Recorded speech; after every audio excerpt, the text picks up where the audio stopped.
पूज गुरुदेव के शब्द याद आते रहते हैं कि हम बातें अधिक करते हैं परंतु सत्संग के सार को समझते नहीं एवं सत्संग के नियमों के अनुसार अपना जीवन व्यतीत या जीवन को बनाने का प्रयास नहीं करते।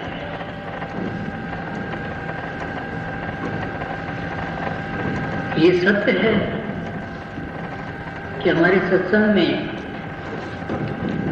भाइयों में काफी उत्साह है, उनके हृदय में उमंग है, तदपि जैसा पूज गुरुदेव हमसे आशा रखते थे हम अभी तक वैसा बन नहीं पाए।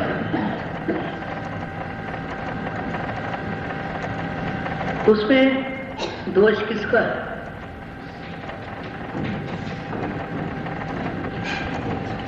पूज गुरुदेव का मेरे लिए आदेश था। अंतिम समय उन्होंने बहुत सारे भाई एकत्र थे उनके सम्मुख, उन्होंने आदेश दिया था और कहा था कि भाइयों को मैं जैसे बनाना चाहता था मैं नहीं बना सका। मेरा नाम लेते हुए उन्होंने आदेश दिया कि हमारे बाद भाइयों से सख्ती से यम और नियम का पालन कराना, ताकि सत्संग को विशेषकर हमारे पूर्वजों के नाम को बदनामी न हो।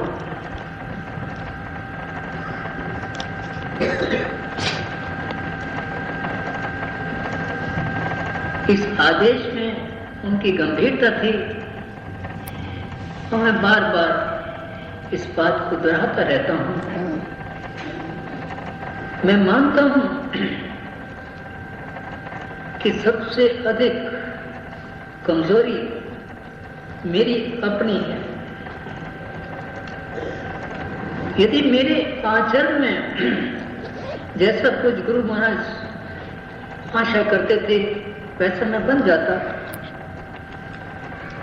संभव है कि आप भाइयों के व्यवहार में साधना में प्रगति हो जाती है।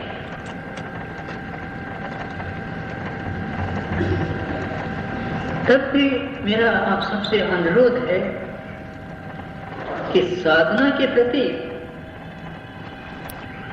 गंभीर बने तथा सतर्क होकर पूज गुरुदेव के आदेशों का पालन करें।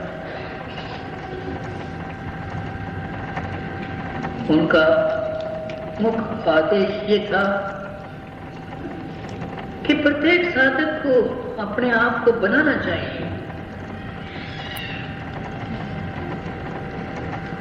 जैसा स्वर्ण को अग्नि में डालते हैं उसमें और चमक आती है, इसी तरह संसार के दुख सुखों में रहते हुए, संसार में सबके साथ सहयोग करते हुए अपने चरित्र का निर्माण करें और भीतर में निर्मलता स्थापित करें, योग्यता स्थापित करें, जिसके परिणाम स्वरूप हम गुरुदेव के चरणों के समीप हो सकें। अर्थात उनके चरण हमारे भीतर में हैं, अपनी आत्मा ही है, उस आत्मा का साक्षात्कार करें।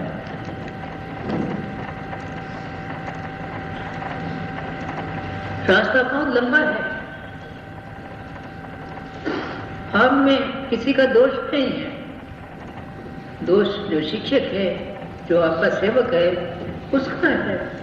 जैसे जैसे उसका जीवन ऊंचा होता चले जाएगा, ईश्वर कृपा करेंगे कि आप में भी सुधार आता जाएगा। परंतु इस रास्ते पे हमने सबने एकत्र होकर दृढ़ संकल्प लेकर अपने जीवन में सुधार लाना है। बहुत कमी हमारे आचरण में, बहुत कमी। कुछ गुरुदेव के शब्द मेरे कानों में गूंजते रहते हैं। मैं आपको कहता नहीं अधिक, आप जो बात कहते हैं मैं हाँसी हाँसी करता रहता हूं, क्योंकि मैं जानता हूं किसी को भी सही बात कह दो कि तुम्हारे में ये गलती है, तुम उसको सुधारो, तो वो नाराज हो जाता है। कुछ गुरु महाराज भी ऐसा ही करते थे, देखते थे हमारे दोषों को, देखते थे, परंतु बड़ी कृपा करते थे, वो करुणा के सागर थे, हमें कुछ कहते नहीं थे, मगर भीतर में उनको दुख होता था। सत्संग में आने का अर्थ ये नहीं है कि यहाँ आए, भाई बहन मिले, आपस में बातचीत की, खूब खाना पीना अच्छा किया, भजन आदि गाए, तो ये जीवन का लक्ष्य नहीं है। ये जितने भंडारे हैं ये गंगा स्नान करने के लिए हैं, अर्थात भीतर में अपने आप को शुद्ध करने के लिए हैं, स्वयं निरीक्षण करने के लिए हैं।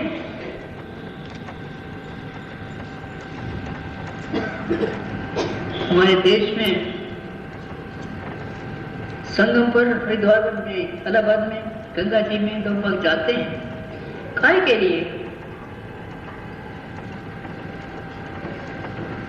अपने पिछले संस्कारों को खत्म करने के लिए, पवित्र होने के लिए। परंतु हम लोग इन बातों को भूल गए हैं। हमने एक तमाशा बना लिया है, मेला बना लिया है। इसलिए सेवक का निवेदन है,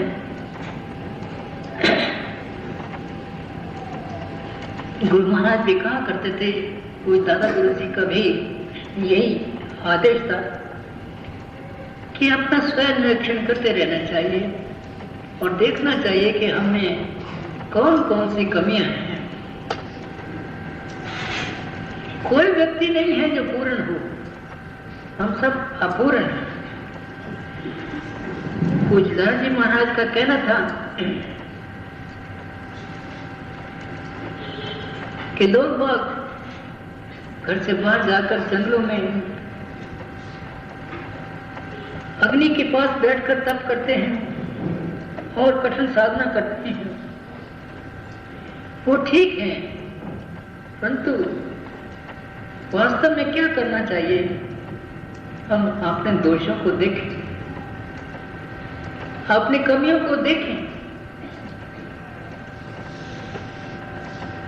पहले जो साधारण कमी हो उससे निवृत्त होने के लिए प्रयास करें। उस पर 2 दिन लग जाए, महीना लग जाए, साल भर लग जाए, उस कमी से स्वतंत्र होना चाहिए। इसी तरह धीरे धीरे जितनी भी हमें कमी है, एक एक करके सबको हम छोड़ दें। हमारे यहाँ की ये तपस्या है। जब तक हम अपने आप को निर्मल नहीं करेंगे, ना तो हम भीतर से अपनी आत्मा की अनुभूति कर सकेंगे और ना ही गुरु से या महापुरुषों की कृपा की प्रसादी सही ढंग से ले सकेंगे। तो प्रत्येक साधक को स्नान करना है भीतर का, अपने आप को निर्मल करना है।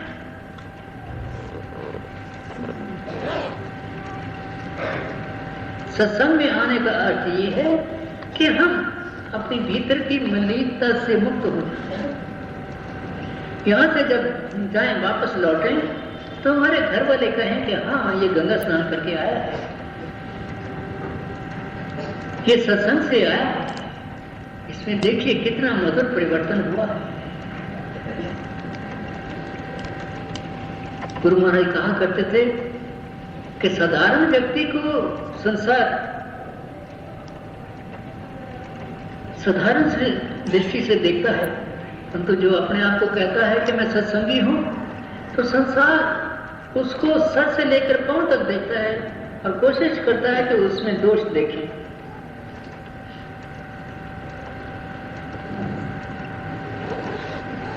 ये क्या कहता है, इसमें क्या विशेषता है? ये कहता है मैं सत्संगी हूँ। तो इसलिए प्रत्येक सत्संगी को सतर्क रहना चाहिए कि उसका हृदय शुद्ध हो, पवित्र हो, उसका व्यवहार शुद्ध हो, मधुर हो, सबकी सेवा करता हो, ताकि लोग वह कह सके कि हाँ ये अच्छा सत्संगी है। उसके व्यवहार से लोगों को प्रेरणा मिले, उस प्रेरणा द्वारा वो लोग भी प्रेरित होकर सत्संग में सम्मिलित हों। हमारे यहाँ इश्तिहारबाजी से लोगों को नहीं, हमारे यहाँ ढंडोरा देके लोगों को सत्संग में नहीं बुलाया जाता। प्रत्येक व्यक्ति साधक अपने व्यवहार से दूसरे को प्रभावित करता है। उसके व्यवहार को देखकर संसार के दूसरे लोग सत्संग में आकर्षित होते हैं। तो आप सबका दायित्व है कि अपने जीवन को आदर्शमय बनाएं।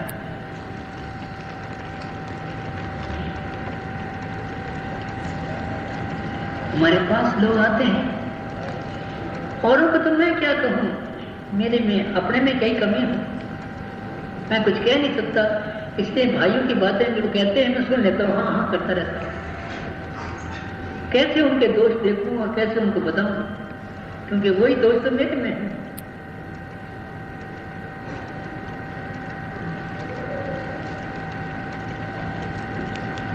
संत महात्मा जिसके हम अनुयायी हैं, तीन मुख्य बातें हैं। जो व्यक्ति सत्संग कराता है उसको हम सतगुरु कहते हैं। उसकी स्वभक्ति यानी उसका संग करना, उसका सत्संग करना और उसके बताए हुए रास्ते पर चलना, साधना का जो तरीका बताते हैं, उसको नाम कहते हैं या सतनाम कहते हैं। तो गुरु बनाने से पहले जल्दी नहीं करनी चाहिए। 10 आदमियों ने अपना नाम लिखाया तो बाकी भी कहते हैं हमें भी दीक्षा दे, पर हम भी विवश हो जाते हैं। हम लोगों के नाम भी नहीं जानते, उनके व्यवहार को नहीं जानते, उनके जीवन को नहीं जानते, परंतु वो आके विवश करते हैं, हम मजबूर होकर दीक्षा दे देते हैं। ये तरीका गलत है।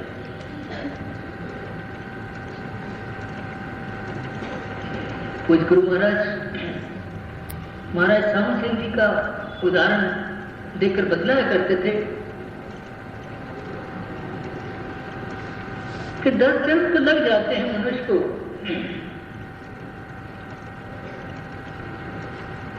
योग बनने में, तत्पश्चात 4-5 जन्म लग जाते हैं सच्चे सतगुरु की प्राप्ति में,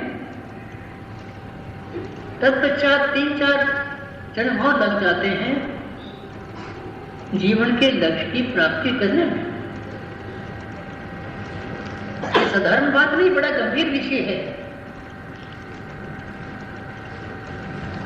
मेरी ज़बान इजाजत नहीं देती है कि कुछ गुरु महाराज अपने प्रति क्या कहते थे।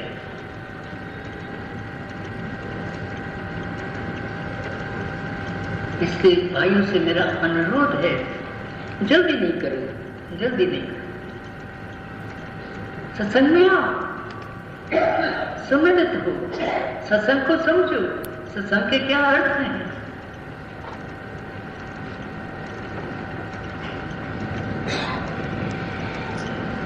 सच्चा सत्संगी, सच्चा अधिकारी जब योग हो जाता है तो गुरु उसको अपना लेता है, जिज्ञासु गुरु को अपना लेता है। जैसे स्त्री पुरुष का विवाह होता है, इसी तरह ही सच्चे साधक का और सच्चे गुरु का संबंध होता है।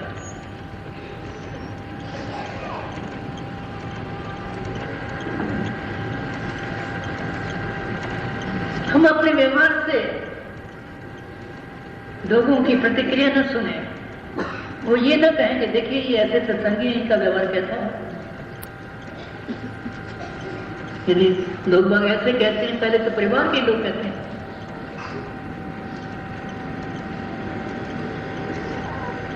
तो ऐसे सत्संग का महत्व खत्म हो जाता है। धीरे चलो, परंतु जो सत्संग के नियम हैं, जो प्रकृति के नियमों के अनुकूल हैं, परमात्मा के नियमों के अनुकूल हैं, उनको अपनाइए।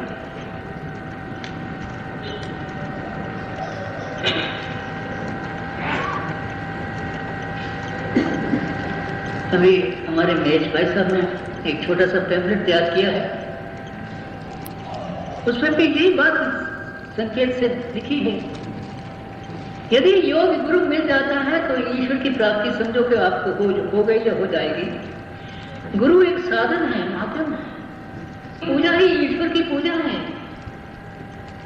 परंतु गुरु योग होना चाहिए। गुरु भगवान कृष्ण की तरह होना चाहिए, गुरु भगवान वशिष्ठ की तरह होना चाहिए। और शिष्य कैसे होने चाहिए? भगवान राम जैसे, अर्जुन जैसे, युधिष्ठिर जैसे।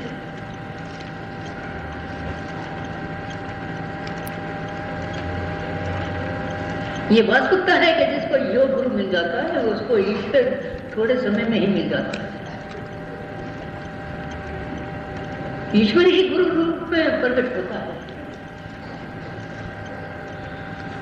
परंतु ऐसे गुरु इतिहास में आपने पढ़ा होगा बहुत कम आते हैं, बहुत कम मिलते हैं।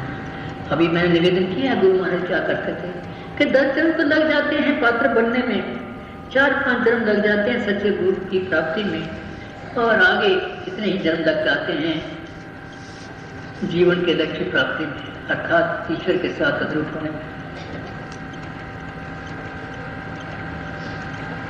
तो मेरा आपसे अनुरोध है, एक आदर्श आचरण बनाएं, अपने जीवन को आदर्श में बनाएं। जैसे कुछ गुरु महाराज कहा करते थे, हम वैसा ना बन सके और उनको निराशा हुई और उन्होंने कहा मेरा नाम लेकर के देखना कि हमारे पश्चात हमारे शरीर छोड़ने के बाद यम और नियम का सख्ती से पालन करना, अपने जीवन को आदर्श में बनाए।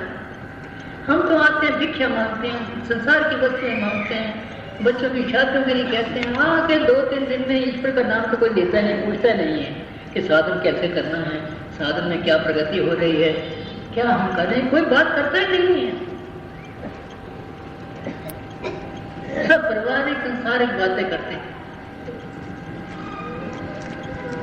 ये किसी का दोष नहीं है, मैं आपको बुरा नहीं कह रहा, हम समान संसारिक व्यक्ति हैं, गुरु को अपना हितैषी मानते हैं और किससे बातें करें, परंतु समय का सदुपयोग करने के लिए पहले अपने आप को बनाओ। उस बनाने में यदि कोई कमी आ रही है तो उससे कहना चाहिए कि हमारे रास्ते में ये रुकावटें आ रही हैं। उसके पास नहीं जा सकते हो तो पत्र द्वारा अपनी बातें लिखो। अब जितने पत्र आते हैं उन सब में पारिवारिक बातें ही होती हैं, परमार्थ की बात कोई साल में 1-2 पत्र आते हैं, नहीं तो कोई परमार्थ के प्रति पूछता ही नहीं। मैं किसी को दोषी नहीं बनाता, देश में ऐसी स्थिति चल रही है, लड़की वाले कितने दुखी हैं, बच्चे पढ़ लिख कर उनकी नौकरी नहीं लगती, काम नहीं लगता है, वो किसके साथ जाके रोएं, किसको बात करें। बहुत यही पत्र, इसी प्रकार के पत्र आते हैं और यहाँ बातें भी इसी प्रकार की होती हैं। तो सत्संग करने आए हैं, सत्संग के अर्थ है सत्य का संग करना, ईश्वर का संग करना, ईश्वर जैसे व्यक्ति जो हैं उनका संग करना। गंगा स्नान करने आए हैं,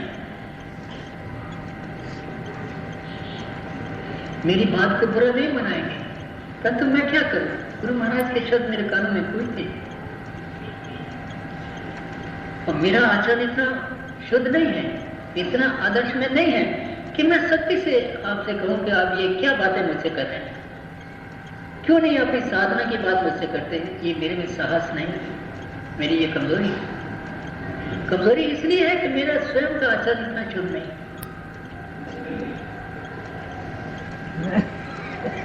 दो दिन रहे, हंसी मजाक में समय गुजर गया है,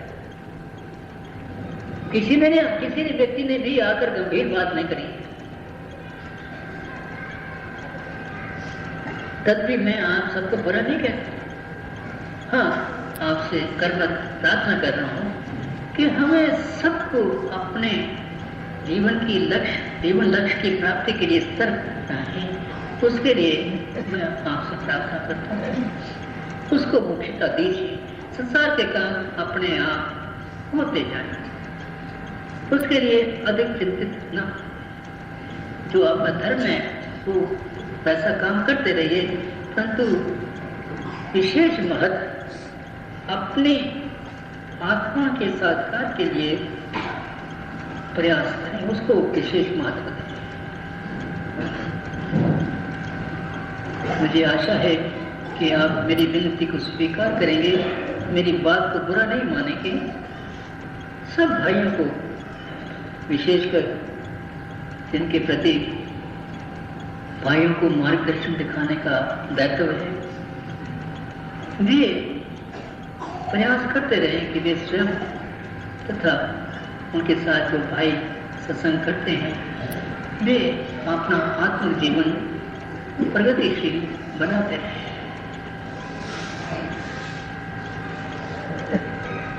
यहाँ आकर मुझे बड़ी प्रसन्नता हुई है। यहाँ के भाइयों में उनको संगठित देखकर मुझे बड़ा ही अच्छा लगा है। उन्होंने बड़े प्रेम से बाहर से आए हुए भाई बहनों की सेवा की है। प्रेम और स्नेह से उन्होंने हम सबको प्रभावित किया है और इस यज्ञ को सफल बनाने के लिए उन्होंने कोई कसर नहीं छोड़ी है।